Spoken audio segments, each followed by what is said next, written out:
حضرت علی نے فرمایا نماز پڑھا کرو، کوئی ملے نہ ملے، اللہ مل جاتا ہے، اور جب اللہ مل جاتا ہے تو سب مل جاتا ہے۔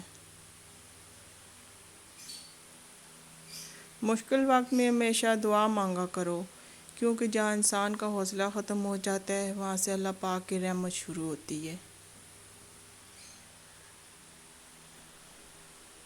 کتنی پیاری گواہی ہے نا، اشہد ان محمد رسول اللہ۔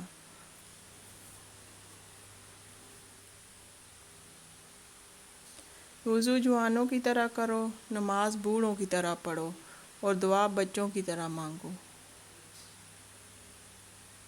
ہم اپنی بات کم ہی کر پاتے ہیں، کیونکہ ہمیں دوسروں کی باتوں کو ایک دوسرے تک ہی منتقل کرتے رہنے سے فرصت نہیں ملتی۔ پلیز میرے چینل کو سبسکرائب کر دیں۔ Thank you.